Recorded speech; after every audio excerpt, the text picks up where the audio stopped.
Chapter 4 RUPLU the Child Hero. At the age of 3, we had RUPLU enrolled in a preparatory school in the SOS village. It had a very good infrastructure amidst beautiful green ambience and small cottages garlanding it like some discontinuous archipelago in the ocean.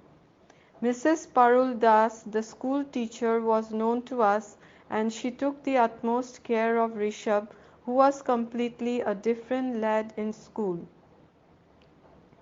The playful and humorous hero of Newland was instead very quiet and disciplined in school. Though a preparatory school, competitive exams were conducted and RUPLU secured good marks without much effort. In his 4th year, he appeared for an interview for admission into class nursery in Don Bosco High School, Hojai. We were tensed and had our fingers crossed, expecting for RUPLU to at least wish father a good morning. Thankfully, he did so.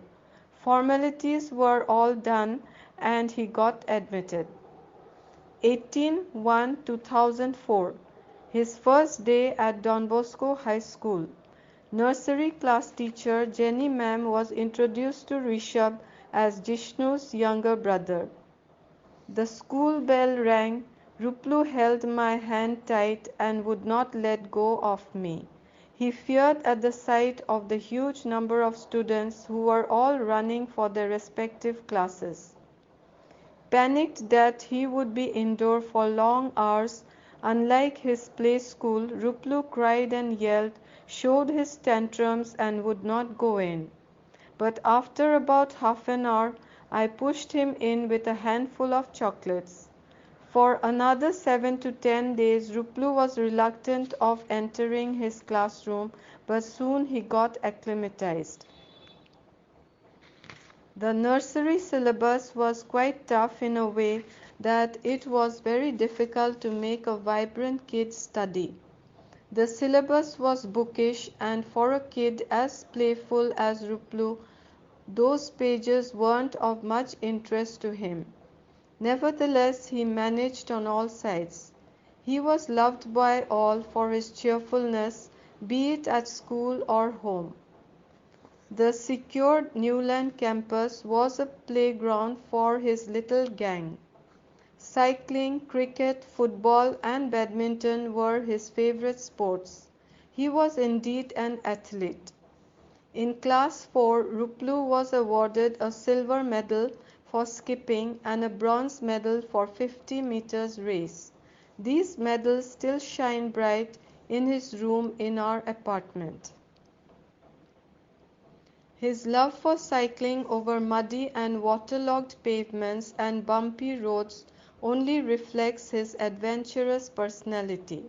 His day started and ended with several rounds of cycling as if he was on some patrol duty. There are pictures of he and Paplu having cycle rides on a wet concrete road of the campus, both enjoying the cold breeze and drizzle, and I would enjoy clicking their photographs.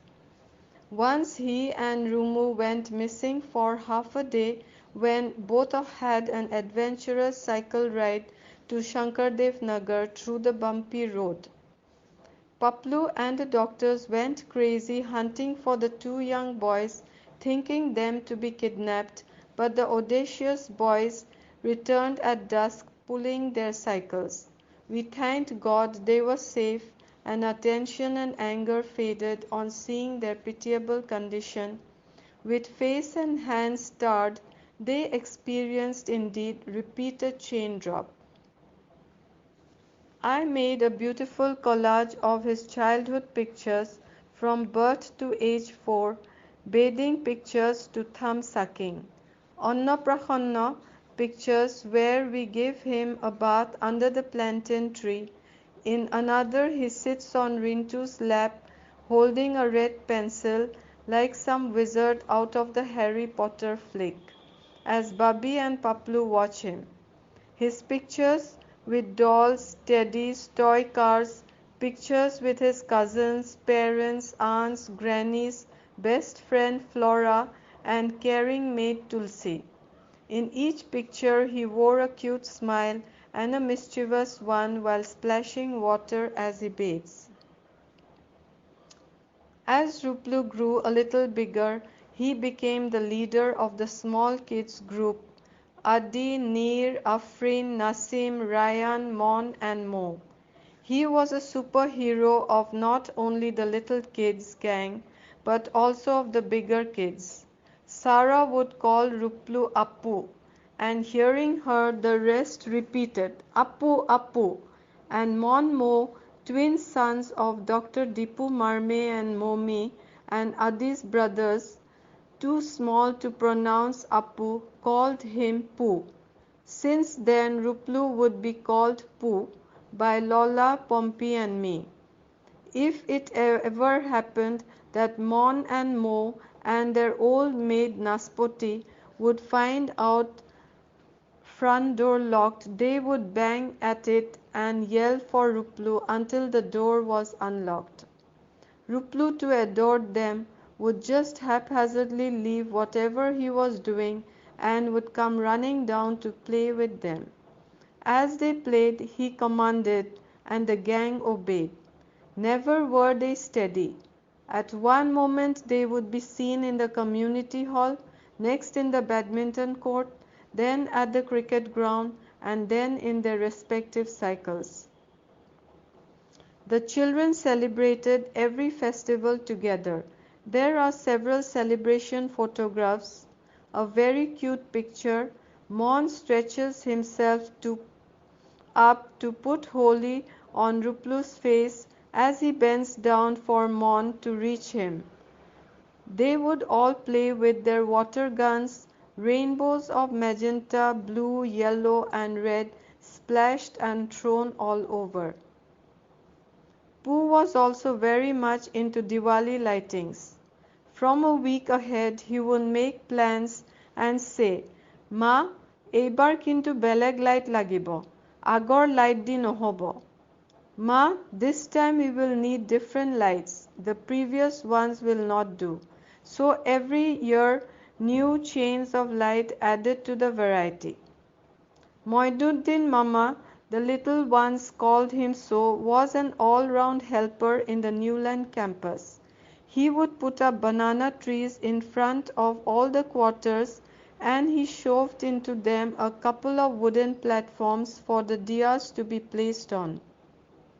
The electrician decorated the Diwali lights on the terrace and front door, and any lapse would make Pooh angry. He had control over the kids and maintained discipline when it came to bursting crackers. I remember he and Rumu saying, "Ami bhoy na khao, timer set korisu. We don't feel scared, we have set the timer." Later I saw them using a long stick to fit the chili bomb, and with Fuljari they would burst the crackers. Once when elders were bursting atom bomb, a splinter struck little RUPLU's cheek. Immediately Mamta ma'am applied potato peel to seed him.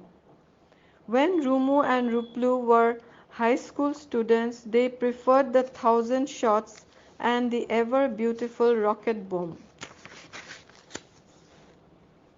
RUPLU's favorite festival was Magh Bihu, Bhogali Bihu, because he loved the bonfire and feasting. Quite often Ma used to be in Hojai during Magh Bihu. She is a very sincere lady and wanted to perform all rituals traditionally. Moinuddin Mama would be called for, and together he and RUPLU made the soka, the fireplace, to cook the uruka bhoj, and the meji, that is the bonfire. RUPLU and Ma would not be at peace until the soka and meji were done. The gratifying look reflected upon RUPLU's face as he cooked chicken or mutton on the soka, and I would shuttle the kitchen to and fro to give him the best of spices for his tasty delicacy.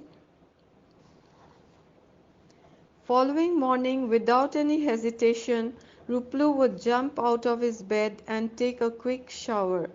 Binayata, as was called by her grandchildren, would be ready with tamul pan, that is betel nut and betel leaf, pitha and coins in her bota, to be offered to the sun god. I describe a picture to bring back the memories. Ruplu's hair is wet from the shower but well combed.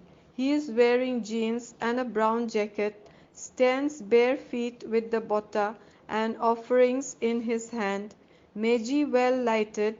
Adi and Ma stand beside him as Ruplu repeated the mantras that Ma chanted. Dr. Dipu Marme, Momi, Mon, Mo, Naspoti would join us, and together we enjoyed the Bihu Pithas and Jolpan. Newland children celebrated their birthdays with great zeal. No one missed it, and everyone enjoyed till their shirts were wet and they were all fatigued. Ruplu had a fun-filled life. He went for picnics to Silonijan, Akashi Ganga and Tengapani. Ruplu the water lover never feared to slip but would tread fast over the slimy stones downstream and paddle through the water. Music, dance, food and driving over the rockland of Tengapani was thrilling and a great outing for my dear Pooh. When it comes to food, Ruplu was second to none. So the marriage and iftar parties of the Ajmals needs to be mentioned. He would relish the Ajmal special chicken roast, pomfret fry and mutton Hyderabadi. Every delicacy was mouth-watering. With so many activities and fun-filled life at the campus, Ruplu managed his studies well. He was cool and positive and studied less but succeeded and attained his goals. He was a very good artist and joined the arts painting class under Bangia Sangeet Parishad from 2007 to 2014 and secured distinction marks all throughout. Manav Sarkar, a young and loving arts teacher, helped all the Newland kids with their painting skill and Pooh was one of them. But Manav always complained that Ruplu would finish up his painting in a hurry to play with the kids. As his studies, he showed his painting talents in exams.